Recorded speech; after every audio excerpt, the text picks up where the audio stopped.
வணக்கம் நண்பர்களே, நீங்கள் பார்த்து கொண்டே இருப்பது உங்கள் குங்குமம் ரிவ்யூ. சரி வாங்க வீடியோக்குள்ளே போய் என்ன நடக்க போகுது அப்படின்னு சொல்லிட்டு பார்த்தீங்கன்னா, கரெக்டாக நம்ம இலக்கியா இருக்காங்களா, அவங்க இருந்துன்னு ஒரு பக்கம் வீட்டுக்கு போயிடுறாங்க. வீட்டுக்கு போன அடுத்த செகண்டே அவங்களுக்குள்ள ஒரு யோசனை வருது. என்னன்னு சொல்லிட்டு பார்த்தீங்கன்னா, இந்த அஞ்சலியே கார்த்தி கூட சேர்த்து வைக்கிறது ரொம்ப தவறான ஒரு விஷயம் அப்படின்னு சொல்லிட்டு அவங்களே கௌதம் கூட பேசினிருக்கா. கௌதம் வந்து ஏன் எதனால் அப்படின்னு சொல்லிட்டு கேட்க, உடனே தான் அப்பாவே அவள் இந்த மாதிரி நிலைமைக்கு வர வைக்கிறதுக்கு கொஞ்சம் கூட யோசிக்கலை. ஆனால் அவள் இருந்துன்னு கார்த்தி காசுக்காக என்ன வேணாலும் பண்ண துணியலாம்ல, அந்த சமயத்தில் ஒன்றும் பண்ண முடியாது, எனக்கு பயமாக இருக்குது, அதனால் இதை நிறுத்திக்கலாம் அப்படின்னு சொல்லிட்டு நான் நினைக்கிறேன் அப்படின்னு சொல்லிட்டு சொல்கிறாங்க.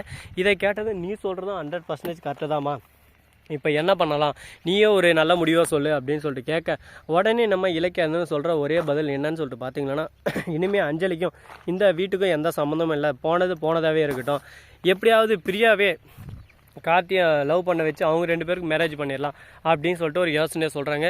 நான் ஃப்ரீயாக கிட்ட ஹெல்ப்புன்னு தான் கேட்டேன், அவள் இதுக்கு ஒத்துப்பாளா, அவன் என்ன நினச்சிப்பா என்ன சொல்லு அப்படின்னு சொல்லிட்டு நாம ஏன் சொல்லணும், நம்ம சொல்ல தேவையில்ல, அவங்களே ஒரு நாளைக்கு வந்து இந்த கட்டத்தில் நிற்பாங்க. ஏன்னா 2 பேரும் பேச ஆரம்பிச்சிட்டாங்க.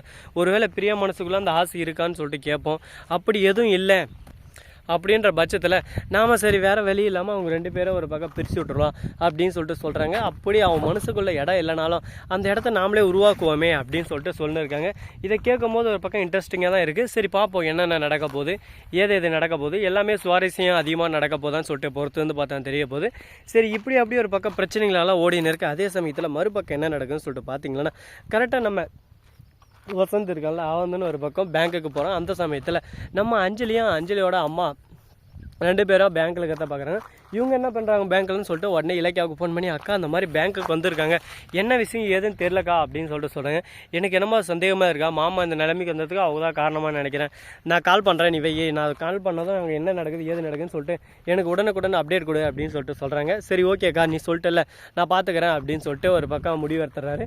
இதுக்கப்புறம் என்ன நடக்க போகுதுன்னு சொல்லிட்டு பொறுத்து வந்து பார்த்தா தெரிய போகுது. அதுக்கு மேலே என்ன நடக்குதுன்னு சொல்லிட்டு பார்த்தீங்கன்னா, பேங்க்கில் போயிட்டு ஒரு பக்கம் நம்ம அஞ்சலி காசு கேட்க, அவங்க வந்து உங்கள் அப்பாவோட கையெழுத்து வேணும், அது மட்டும் இல்லாமல் அவர் எப்படி இருக்காரு, என்ன இருக்காரு, அவர் கண்டிஷன் எப்படி, நாங்கள் வந்து வீட்டில் விசாரிச்சுட்டு அவர் ஓகேன்னா மட்டும்தான் உங்களுக்கு இந்த காசை கொடுக்க முடியும்.